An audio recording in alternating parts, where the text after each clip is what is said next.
morning. Welcome to Spirituality Gone Wild. I am Debbie G, and you know what time it is. That time. It's Friday. It's time for a cup of grata with a shot of expression and two squirts of reality. And I have got the most dynamic co squirt today. Jesus, man. This girl is off the hook. She is just off the hook. She's an actress. God, she's just dynamic. Everything about her is a spark of the divine just looking at her. She is just she's just amazing. I'm like, I don't even know how to describe Katie Chonacas because there's so many different ways to describe you. You're an artist.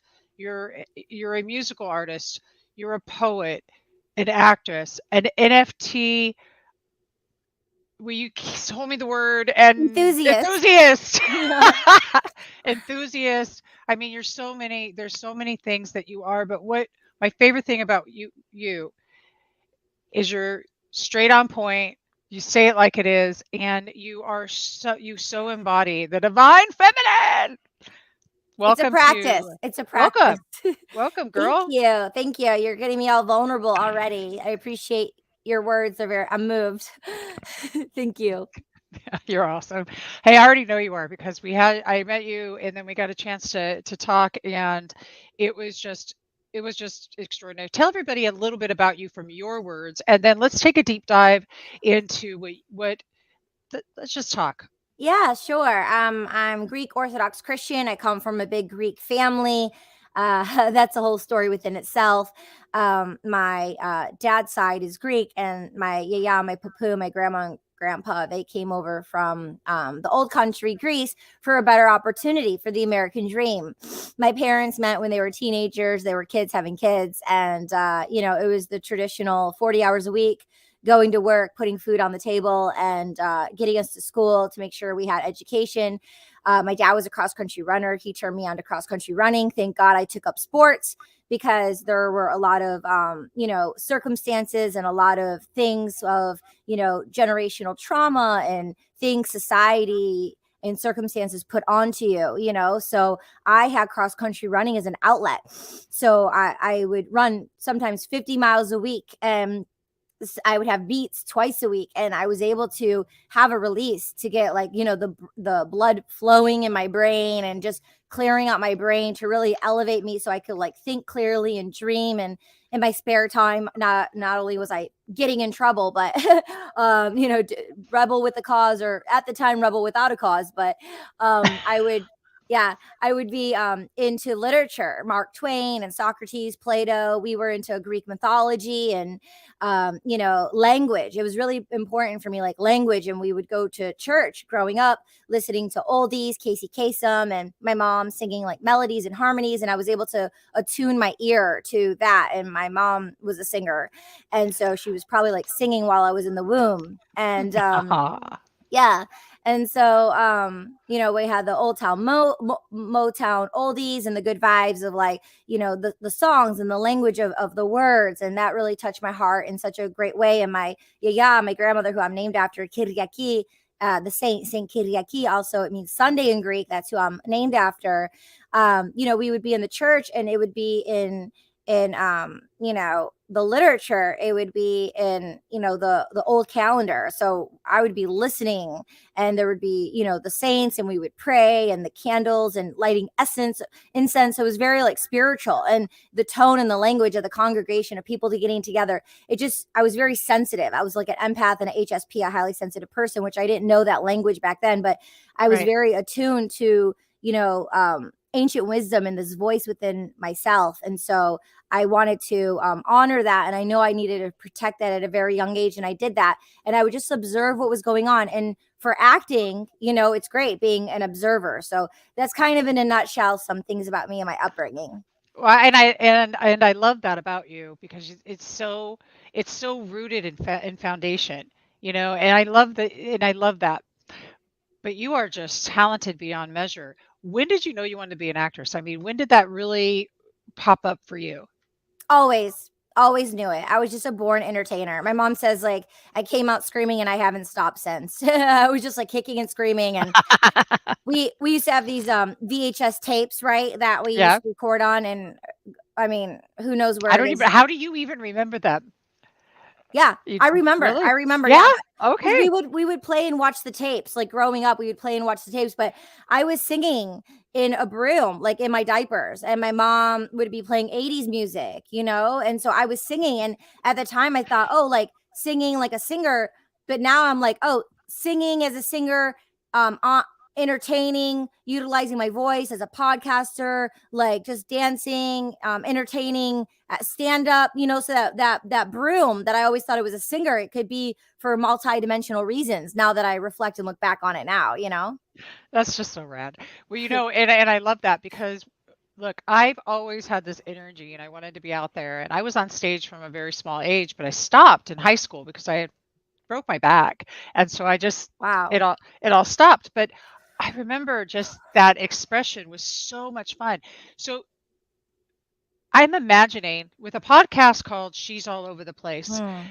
I'm loving how you've channeled this beautiful energy of your voice into so many different outlets. So I'm going to guess that you were totally supported by your family with that wonderful gift that you had, and they recognized it as a gift. I want to just say yes. I mean, that's my initial instinct. But if you want to go to the opposite side of the spectrum of controversy, my younger sister, she's an operatic singer and she sings in 4 to 5 different languages and she's classically trained on the piano. So my mom would take her to practice 4 times a week. She played piano. She did solo ensemble. Like she went to, this like private summer camp in northern Michigan. So she was always looked at as the singer. She sings operatically, so I was always looked at like the model and the actor. And like I wasn't taking seriously with my voice as a singer. Like I would actually be like shunned, like, but I learned there's different kinds of singers, right? So like she's an operatic singer, but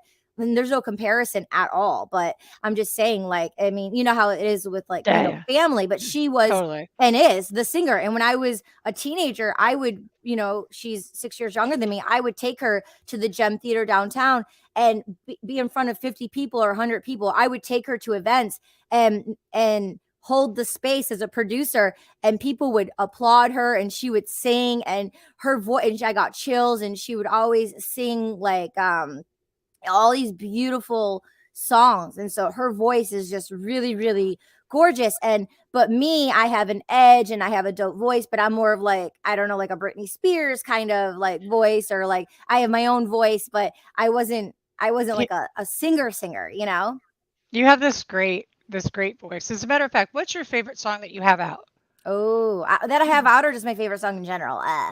That you have out. There, Miracle to in Miracles Goes Miracles to go. Mars is cool. Is that No, that's not I have an so? album out right now, Dreamland 1111. But I did this dope song called Paris Fashion Week. It's under the Sophisticated Psychos, this duo that I have. Although I'm going solo now under Saint KYRIAKI, my birth name, my baptismal name. But Angels and Rainbows is Say that one more time. What is it? Paris Fashion Week. Paris Fashion Week. I Yeah. see Techno House. We've got a few. I'm going to let everybody hear this because this is pretty rad. So pick a song and I will play it for a brief second. Oh, I would say the space in between on Dreamland 1111. Then, if you're gonna, because it's all about divine femininity and me exploring that journey of, now of claiming and reclaiming one's power. So the space in between on KYRIAKI, in the space in between on Dreamland 1111 probably is the clip you want to play. Wow. Okay. I don't know if this is it. It's Dreamland. It's definitely it. So I'm going Where to are bring it you? up. I'm on Dreamland 11. I'm going to bring it up right now and you can tell me if it's right. Okay, everybody listen to this. This is I think your talent is just so remarkable and I love this. So here, let's just take a look. All right, this is it?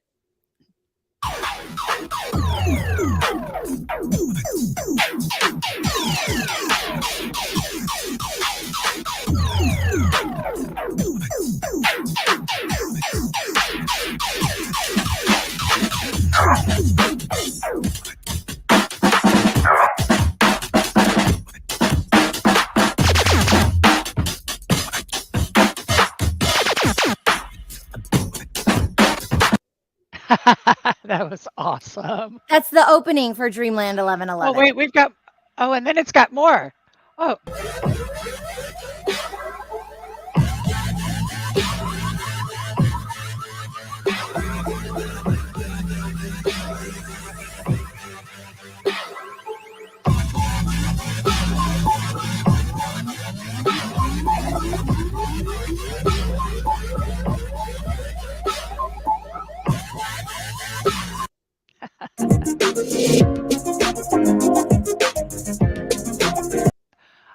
I'm going to stop it right there. Okay.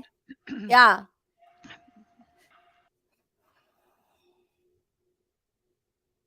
Just because just because I want to really get more into some of the depth that you have that we've talked about. Um, Music to me, and the reason I get so excited about your musical adventures is because music to me is the expression of our soul. Mm. Coming from being a musician as a young person, it is how that we actually share our parts of our soul in a way that cannot be explained. It just is. So it's to me, it's one of the most divine expressions. But I also feel like your divine feminine is in your music because I listen to it and I just feel into it through my cells. And Kimberly, you're watching right now. Did you vibe that? You know, you could just feel that divine feminine flowing through and permeating. Take us into that space. Sure, sure. Yeah, I mean, beautiful. I'm glad you feel it. It's so awesome because I made those beats, and I not only did I grow up with Motown and melodies, but I grew up in the Detroit electronic music underground scene, going to rave parties as a kid. And Detroit and Berlin, they're like the twin towers of techno. And so I grew up with all these international DJs coming to my backyard in Detroit, and I would be like out at all hours, listening to the vibes of the music and the tone and dancing and just expressing my soul and just pumping my heart out. Whatever's happening in life, you would just go dance it out as a kid. And so I went on this musical journey, and I was really connected through music. And then, life took me on a twist and turn, and I wanted to be a DJ, but there wasn't DJ schools. It was a lot of like masculine energy DJing, like the only divine feminine females identifying, that I saw that were DJing is if their boyfriend, if they had a boyfriend and they had the equipment. But I didn't think to like go to Guitar Center and test it out there until I got one, or like get one on Craigslist if they had a Craigslist back then, or get one like secondhand just to practice. And I didn't empower myself and know how to scale, pivot, and shift in that way. And I didn't have a musical person around me to like, feed me that idea, or that would have been amazing.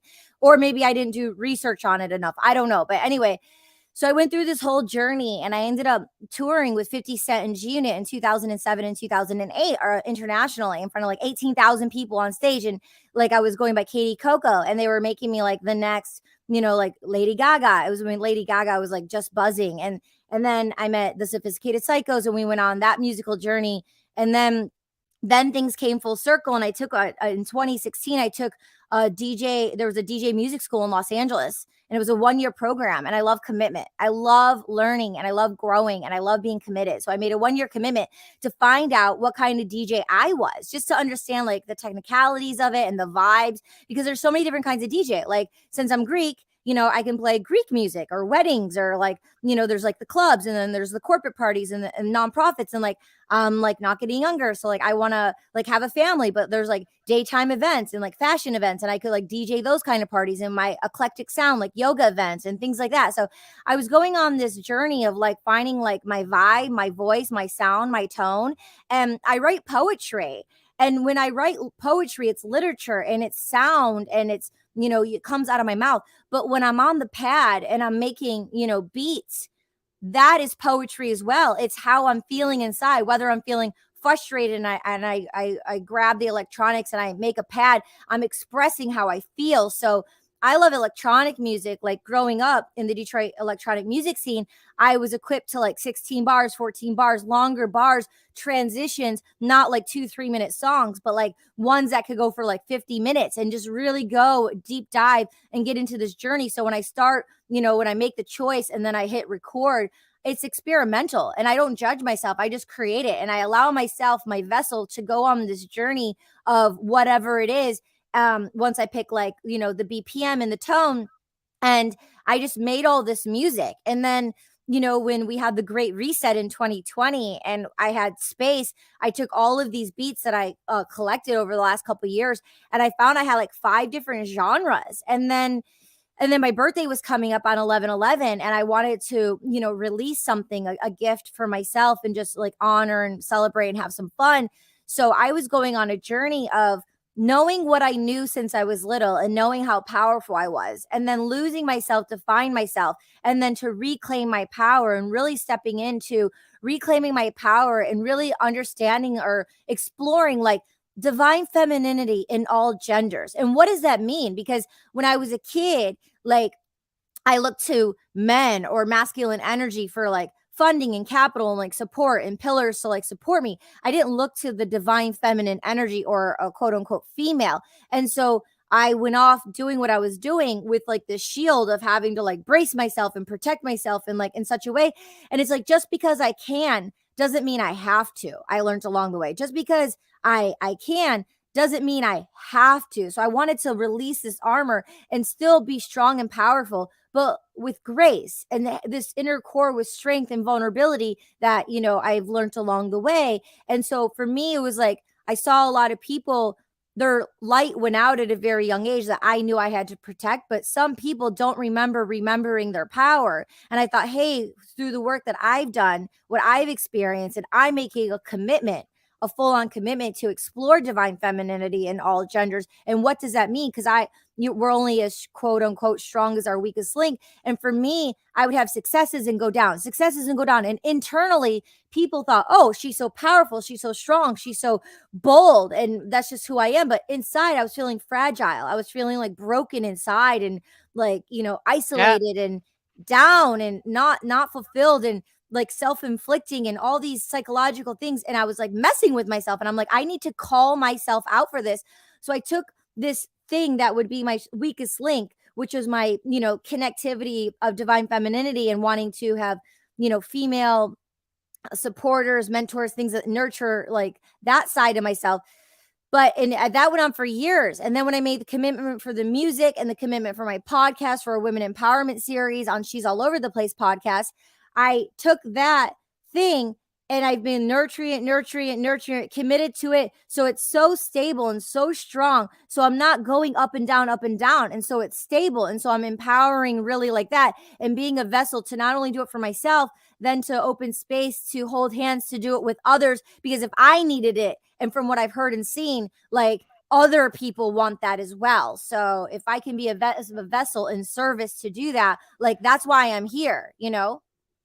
I love this. So, because you've really, the key components of what you've been saying is the commitment that you make, to expand in whatever it is that your soul is calling, whether it's in your music, it's in your poetry, or it's a commitment to discovering the deeper essence of you, the divine feminine in you. We all know that that's a beautiful balance. We had Leland Daniel Holgate on yesterday, and he's on right now, as a matter of fact. And what he had to say was, "Live life to a soundtrack."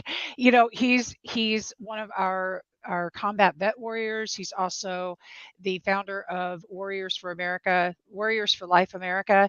He's extraordinary. So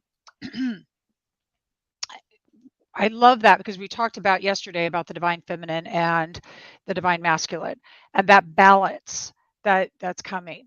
And I love that you guys are all about the same age, and you're really bringing this forward, because you're our leaders, period.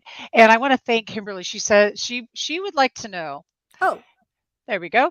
What movies have you made? You are beautiful, and I've always wanted to be an actress. I felt like I was going to a galaxy. I love that. And she's saying congratulations. thank So, you. Oh, I was on the private chat. I see the comments now rolling in. yeah, So everyone, thank you for being here. We could be anywhere and we choose to be here. So I honor you and thank you so much for being here. I appreciate you. that's beautiful. So, what movies, she wants to know, what movies have you been in and Oh, shows? yeah. Law and Order SVU, CSI New York, Cold Case, It's Always Sunny in Philadelphia, was Charlie's prom date, which was really cool. I did Righteous Kill with De Niro and Pacino. I was in The Bad Lieutenant with Nicolas Cage, Eva Mendes. I worked with Werner Herzog. He's like the top 35 filmmaker in the world. I did The Code with Morgan Freeman and Antonio Banderas. Jessica Simpson, I played her best friend, her makeup artist, and Major Movie Star. So that was really fun. That totally sounds fun. I'm, do you see a change coming in Hollywood? I mean, for real. Like, look, Oh, yes. we're conscious. Look at things are blowing up everywhere. Just as we know, we're in the Great Reset. Psh, psh, psh, psh. I am sending conscious vibes to Hollywood, going, yeah. I mean, my neighbor here. Yeah. Come on. So what? Hollywood's great. Hollywood is amazing. It's its own thing. It's great. And yes, it's being eradicated and it's already shape shifting and things have changed. Like everything's on Zoom now, self-tape auditions. It's very rare you go in person. A lot of things are not being shot in Hollywood. They're in Atlanta and New Mexico and New York. A lot of stuff's being shot in New York. And so you can really be anywhere with on-screen acting and voiceovers and have, like, I'm in a home studio right now. I have 3 home studios, like LA, New York, and Michigan, where I'm from. I'm visiting family right now. And like I have, like, it was so wild. My little girl dreams of, literally like being on the floor of my closet, like writing my little girl dreams on the ground. Who would have thought I'd bring Hollywood to my home closet? And I just worked on a Disney animation project last Monday, and it's like, who would have thought I would be recording like Hollywood from my home? And yes, it's changing in a lot of ways of locations where things are shot, how we interact with one another. Women and non-binary talent, like all, genders, being able to speak their voice and not feeling shamed and blamed. And if they do, they can call it out, and those people are schooled in such a way. But woo! Can I just, I got to jump in there, girl, because that is, I love this. Okay, because the fact of the matter is that this is such an important topic about accepting people as they are, just the way they are. Non-binary, I've heard some people, they're older. I'm in my 50s. They're like, oh, I can't believe like they're making this a law now or this or that. And I'm like, how can you not believe it? Like, this was what I studied in gender communications. We're really brought forward into looking at how we communicate when it comes to gender, and gender is not your choice of who you're sleeping with or how you're doing it, just so we all know. Non-binary came around because it was necessary for us as human beings to stop labeling each other and stop with these old school BS. It just doesn't work anymore. Yeah. Come on. If it was working, it would have continued to remain the same. Yeah. So now we have this opportunity to really, really look at embracing human beings as being just human beings. I think non-binary is probably the coolest thing that they've came out with yet. But I mean, this is chills. part of, I have chills right now. Yeah. It's peace study. Look, peace studies in that entire realm. When you're looking at what women have done, how they have fought, how they have stood up, when you're looking at how that people of different nationalities have stood up over the course of time, and non-violently to step forward. Now we have it coming full circle with being all human beings. And that's really what non-binary is about. In my heart, it's like, this is evening out the playing field and stopping that. So maybe we can step forward in a space of compersion and celebration. Like right now, celebrating you for showing up and doing what you do, for paving a way paving a way for others to follow you that are back here, paving a way for others like me who are over here age-wise, but looking at you going, thank you for how you show up, Katie. Thank you. Well, because we're about to do a shift, girl. We're going to go into, because listen, I'm like looking, going, damn, I don't have enough time with you. Like, for real. I'll come back anytime. She's so full of information, and I want you to go check out her podcast. I have put her website in there, and if you join her mailing list, I'm going to put it in again. Join her mailing list. She's going to send you some free gifts and whatnot. But go check out her podcast. She's all over the place because it's really excellent. I promise you. Plus, the fact is ranking up there like sky high. It's like number 5 or some incredible. Oh no, it's what, as of last week, it's 1.5% out of all podcasts globally. She's ripping it. Yeah, it's so cool. Out of almost 3 million podcasts, now we're 1.5%. So that's neat. Yeah. I completely love this. So Oh, what someone's oh, saying something. But very good. I will read what Kimberly says, but I did want to share something about the Hollywood thing really quick. I won't get into Mhm. too many details because yeah, I live in Utah. We just had a film festival. It was amazing. They called my home Little Hollywood. Oh, cute. What's your films? Kevin Costner. I've been digging for a spot. Your next is coming. Dope, dope, dope, dope. Yeah, love them. Love them. Yeah, very cool. Yeah, Utah's dope. Like there's some like really dope artists in Utah. Um, but I don't I just want to just give like a sow a seed. I know we don't have time to go into this part of it, but like there are people in crypto in web3 and pivoting into the films and funds being raised through crypto and female entrepreneurs and non-binary talent raising funds through crypto with dismantling the old Hollywood model of making a movie That's right. Game and girl. Mhm. self-funding and doing it in a whole new way. Yeah. Okay, so she's already done the shift. I didn't have to guide you. I wanted that we're going to get into Web3, NFT.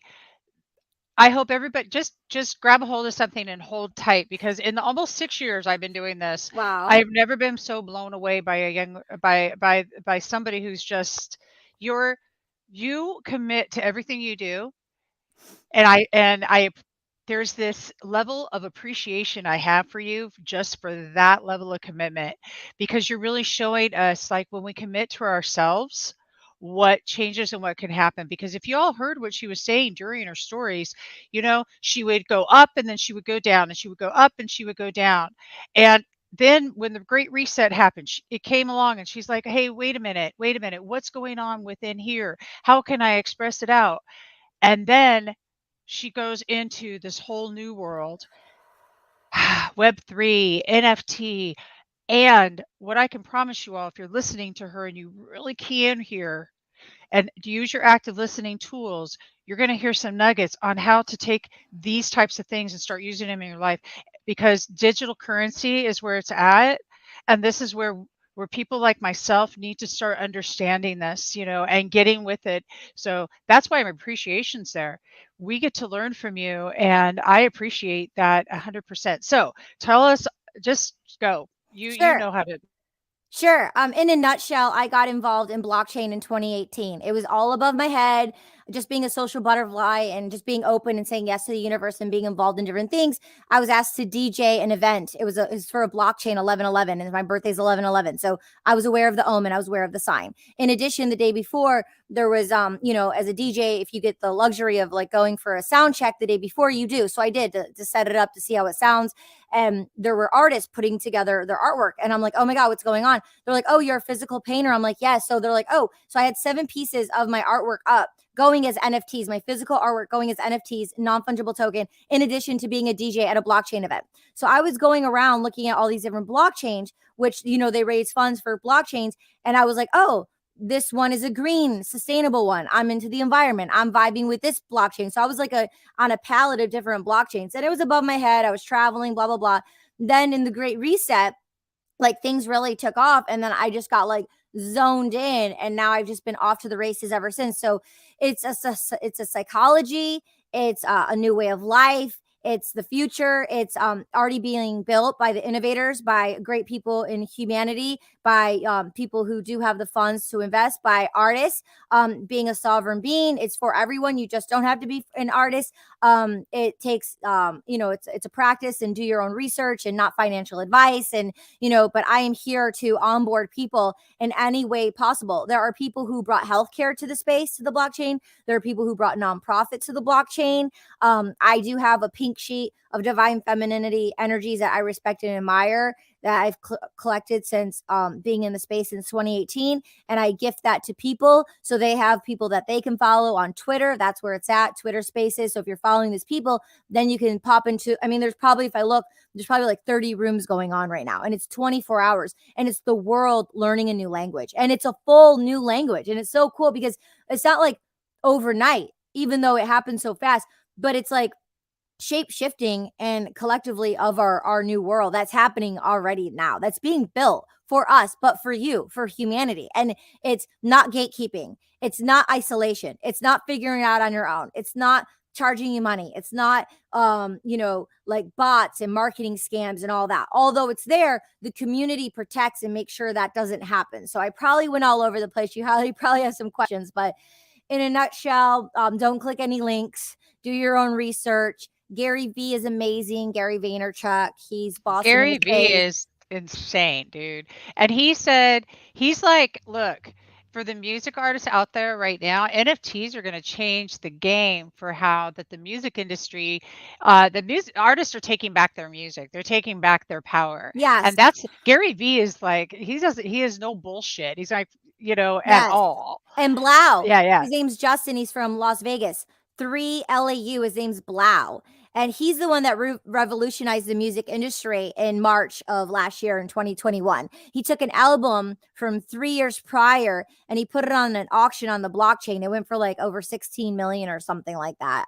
Not sure what that was in ETH, in crypto, but it really shapeshifted. And he has joined Royale, and Nas was the first person. Now Diplo's doing a drop, but it's not only celebrities, it's everyone. And it's being a sovereign being, and Blake Jameson, who's an NFT artist, collector, and curator, which I am too. When I was at Art Basel in December, he purchased 2 of my music NFTs. So I am, okay, so just to give you some alpha here, I am the first artist to put a love poem on the blockchain last March, coupled with a Polaroid by the original Polaroid that was discontinued in 2001 by Polaroid. I'm one of the very first female identifying non-binary talent to actually sell my music NFTs, where some people don't even know what an NFT is yet. I sold 2 of mine in December 2021.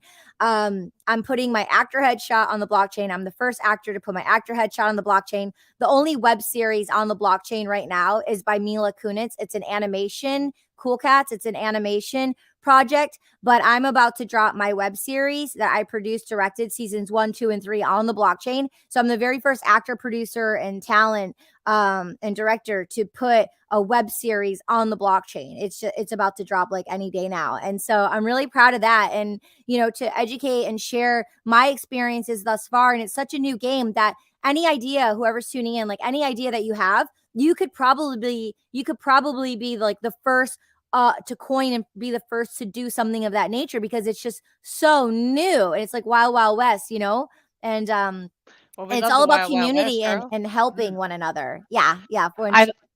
I really love what you're saying here, because some of it honestly is like, okay, blockchains and wow. Yeah, I know nothing about all of this. I don't know much, but here's what I do know. That there are some keywords you've used in this, and audience, I want you to really hone in on that. Sovereign. Yes. Sovereign. She has said it like 3 times now. Sovereign. That there is no reason for us to be giving away our power anywhere. And our money. And our hard-earned money.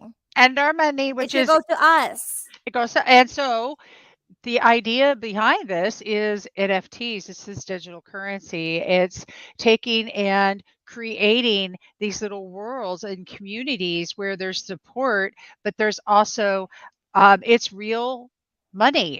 But it's a different type of money. It's such a trip for me, Katie. It's like my brain just goes into a clusterfuck. It's like, what the hell? Well, let me hone in a little to kind of like make it more practical too. So there's big projects, which could be overwhelming, or you have a collective, you do big projects, medium-sized projects, or you're called a one-of-one artist. Me, I'm a one-of-one artist. I'm building I have a brand and I have multiple things happening. Voiceover, art, doodling, photography, directing, producing, poetry. Like I'm doing it all and I'm putting it on the blockchain. So I'm like a one-of-one artist, right? So someone who likes me, they're going to go to my website, pick up my merch because they like me. They like, we love what she's doing. I personally pay it forward. So any like 20-30% of each project of each entity goes to like the Mental Health Alliance or something with music, or the child I sponsor in the Philippines and her family. And so they're like, people are just good people and they want to help people. They're like, oh my God, I love the actionable steps this person's taking. I want to help them. I want to support them. That's it. It's like if you like a Britney Spears concert, you're like,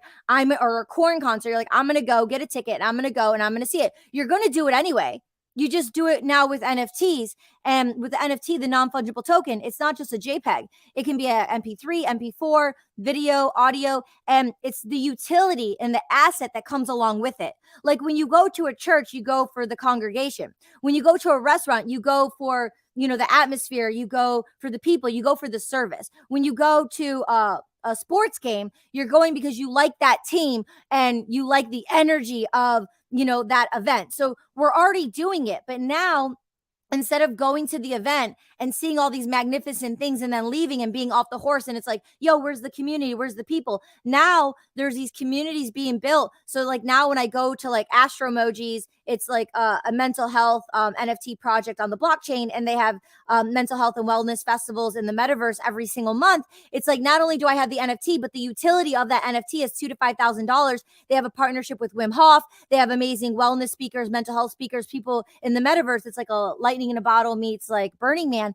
And like those people in the community, I'm talking to them, and they're my friends online, but they're my friends that I can meet up in real life, and they're friends who are my friends, but also some like write for magazines. They're doing amazing things in the world. So I'm going to be connected to people. I'm going to scale and grow my businesses because those are my communities of the people I'm going to be involved in. And so we can get out the people who aren't authentic. We can get rid of the people who aren't a part of the subscription of the community because their intentions don't align, which is totally fine. It's a way to weed out the people who are bots or who aren't really identifying with who we are and what we want and who they are and what they want. It's a way for community to really grow and come together and, weed out the stuff that's not serving us. So it's very exciting. It takes time. It's being built. It's already happening. And there's a lot of money being made too. That's the kick in the butt. I mean, it's like money just sort of it's created. Like what we know is money's just energy. Yeah. So let's take it to an etheric level. What's going on with all this? What do you mean? What's going on with all this? Well, an etheric level, meaning spiritually, all of this is being guided. It's excitement. Yeah.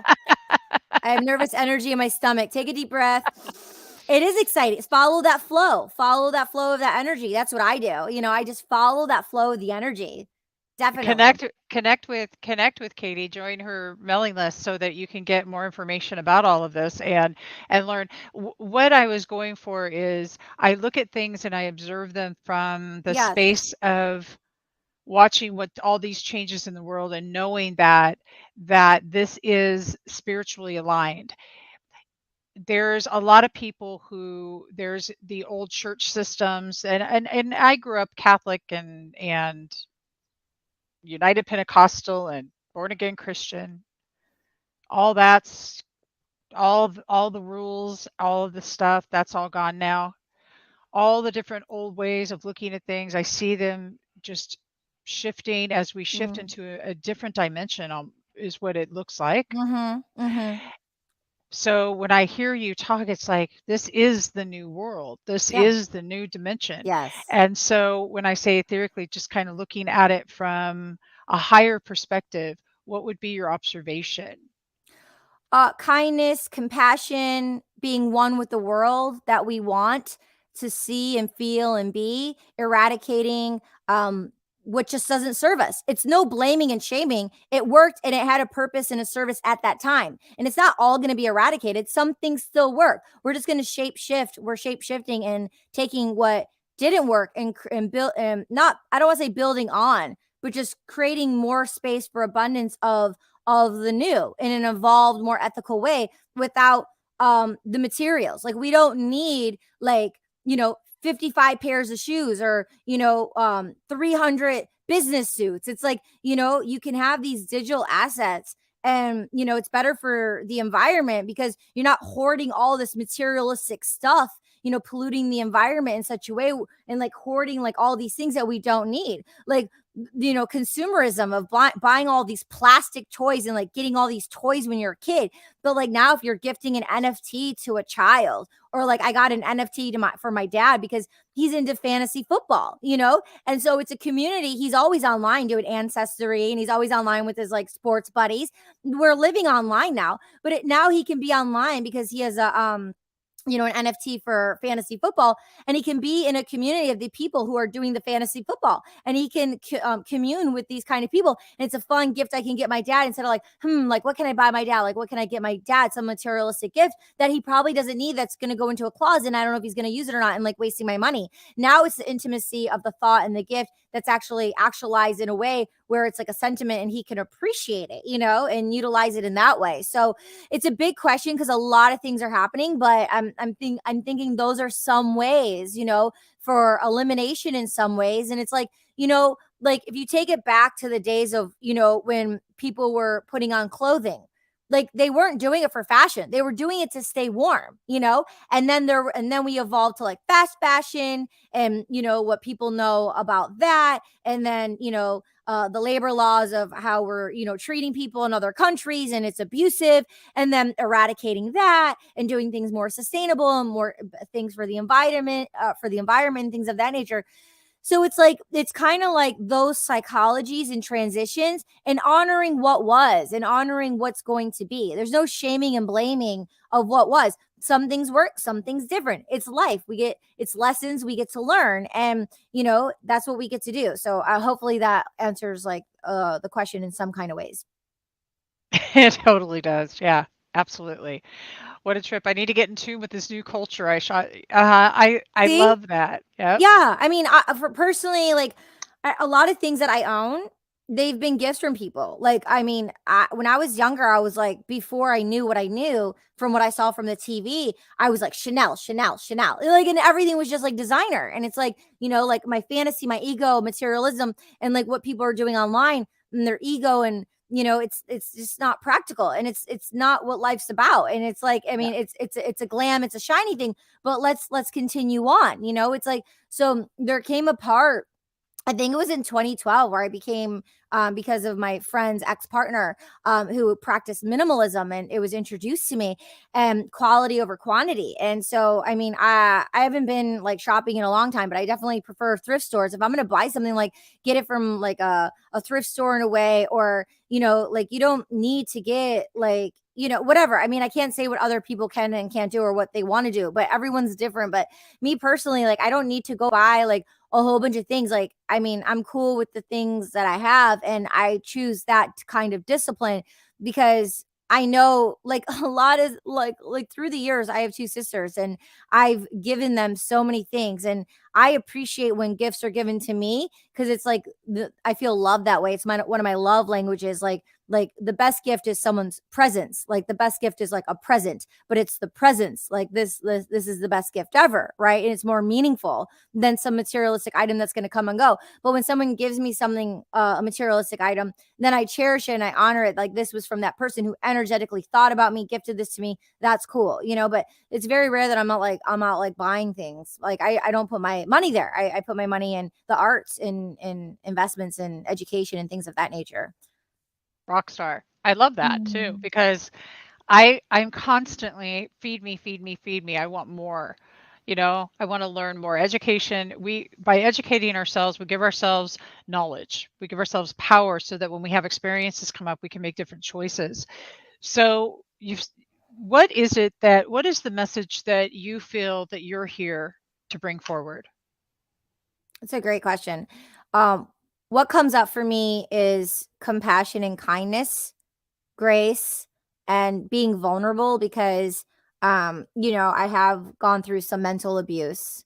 I have, with the power of the word, and I can, I know I can build someone up with my words. I know I can rip them down. I know I can, with self-worth, we can build ourselves up and we can rip ourselves down. And that's the power we have, that we can manipulate onto another. But most importantly, what we do to ourselves. It's when we think we're doing it to another. I've been very like what I said earlier, the armor and abrasive to go for what I wanted ruthlessly. I've done it to, I can't compare myself to anyone, but I've done it to degrees where I can say things and kind of push people over. And some people will just be like, okay. And they just allow it to happen because they just don't want to deal with it, or they just like, and so I found like, the people who are abrasive in that way and who overstep other people's boundaries and assert themselves in a way instead of healthy communicating and finding the ebb and flow of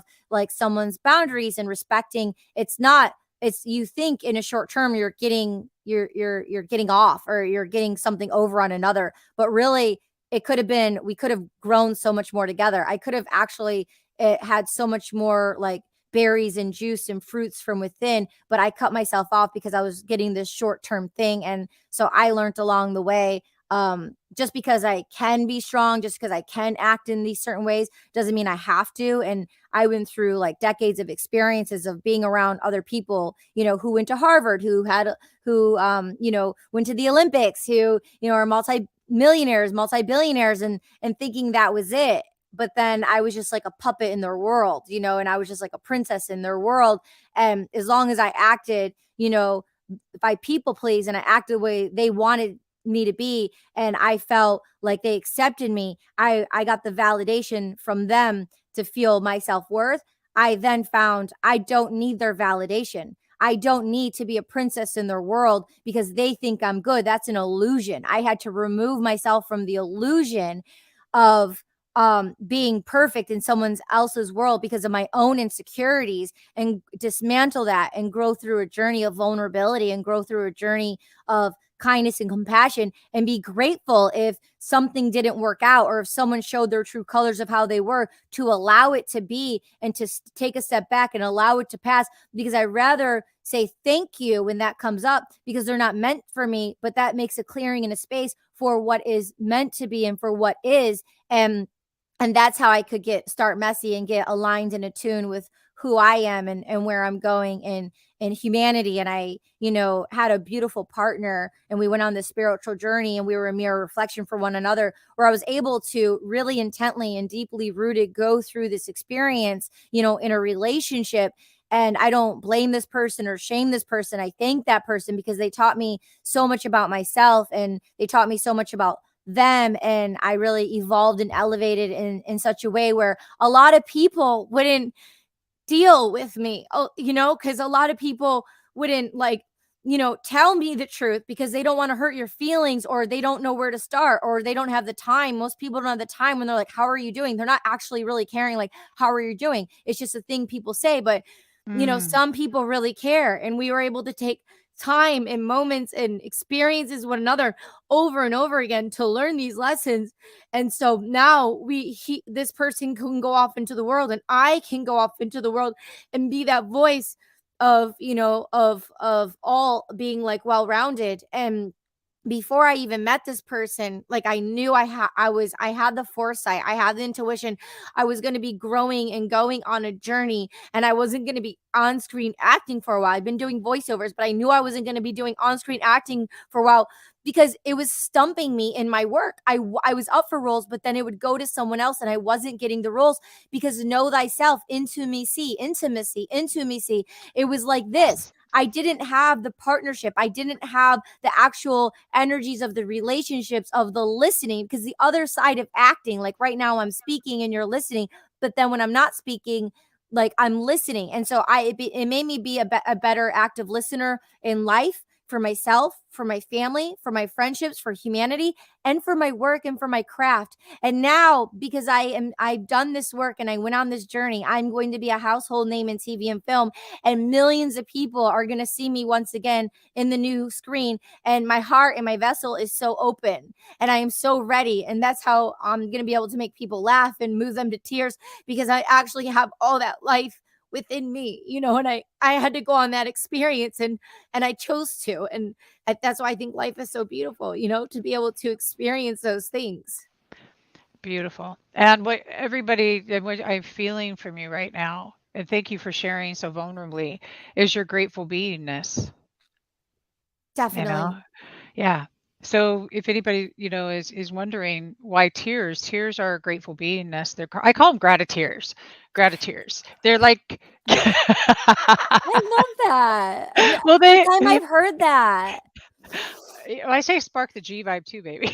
It's your gratitude Ooh. vibration. Well, it's your gratitude vibration. It's the Yeah. G vibe. It's the spark. It's the thing. It's the thing that reminds us who that we truly are, and that's what this whole conversation's been about. And Kimberly says, "Thank you, gorgeous girl. Yeah. Thank you. I am in Mm. tears." Yeah, so sweet. I'm reading all the messages. It's so sweet. Yeah. Yeah, vulnerability is, I think, the most important part of this message. And so I love this. You are here, and what you're doing is you're bringing forward the permission to be you, the permission to be you. And I love that. And into me, I see intimacy. Susan What's Batson, my acting coach, she has an that? amazing book called Truth. Someone's saying they want more truth in their life. The book's called Truth. It's a blue cover by Susan Batson, Batson. She's Nicole Kidman's acting coach for over 18 years. Julia Binoche, she coaches Madonna, Oprah, Zac Efron, Liv Tyler. She coached me for a year. It's not about your truth. It's not about my truth. It's Mm, the truth. It's the the truth. universal law. So it's Thank you. The Republic by Plato. If so, you can do it on audio. The Republic by Plato. I read it when I was a child. It's just and unjust. It's very simple. Everything else is the monkey mind, right? It's that intuitive hit. It's the knowing of the knowing, even if it's not the most popular choice. The strength and the courage to follow that beaten path or the road less traveled, they say, right? To follow that inner strength and courage, even if you're going in the darkest moments or you feel so isolated and alone, going and growing through that. But everything is very just or unjust, period. And so that's I guess that Libra moon or whatever in me. I'm a Scorpio, but I definitely have a Libra in me, and that's the balance. I love that. I'm a Libra moon. I love Oh, this. cool. Right? Yeah, I think it's a moon. I know I have a Sagittarius something too. I know my I think Scorpio sun, and I'm a Sagittarius Libra. One of moon or something like that. I like that. But Rising, well, rising. you know what? I have Claudia Thompson, who's won Emmys. Seriously, Cool. she's a Wow. lunar astrologer. I have her on every Monday. She's freaking mind blowing. We'll have to look at. Oh, dude, like crazy stuff, like so Yo, awesome. we should Yes, do. I am so speaking of vulnerability. We should do a trio where she like reads my chart. Like, we could do that. oh my god, Let's that'd be do so that. cool. Oh, Yeah, okay. Well, I'll tell her. I'll talk to her, and we'll get all into that. You know, the communication is the key to all things, because we communicate with everything. Everything is simply that. There is nothing that we don't communicate with, even if whether it's coming out of our mouth or it's coming out of our energy. It doesn't really matter. What I am just sitting here and really hoping everybody's catching is you've given some keys here into stepping into power. And active listening was one, sovereignty is another, and truth, vulnerability, authenticity. What else can you add to that? losing myself to find myself and knowing what I know that I know that I know, but then leaving space on the canvas for the glimpse and the sparkle of or the space of the unknown. And that's why the space in between is my favorite, because it's the transition that we don't speak upon. But you see the glitz and the glam, and then there's the dark days. But what about the space in between? Space in between's it right there. That's the zone. That's the 0 point. That's the Yeah, that's the the 0 point. the sweet spot, the space It in is. the sweet Yeah. spot. Yeah, Yeah. the homeostasis. Yeah. Yeah. So it's the being state, to just be. We all the purpose is just be, is to be in that acceptance space. Allow. My friend Allow. taught me more Yes. than accepting, it's allowing. Yes, Accepting is allowing. one thing, but allowing. Allowing. Allowing. I come and I want to control and I want certain things a certain way, but it's not my family, it's not my life. It doesn't matter if I accept it. It's what I see and what I need to allow. So it's a cloud that passes and goes and passes and goes, because trust me, I've tried to control so many things, and it's so upsetting to try to control something. To try to control energy that we can't see and try to control someone. It's just so irritating and aggravating, and it's tiring. It's so tiring. Even though we want that thing from another person, or we want something to be that way. Like, how can we control anyone else or a circumstance when we can't even really like go deep within our own emotions and go within to control or allow our own emotions and get to know ourselves, even if we think we know ourselves even more. Like, I'm exhausted from debating and fighting and bickering and trying to control, but you get so obsessively in the cycle. It's so hard and to dismantle from it. But when you have that space in between, and that space of that outlet, or that space, and create that psychological space. We have so much toxicity, not only in our environments, in our products, quantum detoxification, clean by Alejandro Younger. Like, listen to it on audiobook, his newest version of Clean, and he talks about quantum detoxification, and Which is? You can quantum leap, Yeah. Okay. but So yeah. having those 60 to 70,000 thoughts per day, like Dr. Joe Dispenza says, and 90% of those thoughts are the same thoughts. You're just going obsessively like around on a train track. But if we don't have that break, that space in between to let that go, and sometimes it can be 30 seconds, sometimes it can be a minute, sometimes people do that 20, 30-minute, set a timer meditation to let the thoughts come and glow. So come and glow, come and glow, come and go. So you can, break some, allow some neurological patterns to just like calm down and dissipate. But sometimes we need more than that. You may need to take a trip for a month or two. We might need to leave our environments and create new habits and new patterns. Completely shape shift the way we think, feel, and the way we are. And Caroline Myss, MYSS, she's a mystic intuitive. And she has a TED Talk on YouTube called Choices. And she talks about, like, right now, taking a drink of water, or like getting up out of bed, or what time, or just those little micro choices are actually the macro choices. And people think the breakup or uprooting and moving are the macro big choices. But she says, no, it's actually the moment to moment, super small choices, like the cracks, the space in between. Those little choices are going to be the ones that add up, that make the macro choices. And that makes beautiful sense. Absolutely. 100. And Carolyn Myss is awesome. Yeah. So is Dr. Jonas. They're all just spectacular. And I love all the recommendations. What's your favorite tool to detune anything that's going on that's not your preference?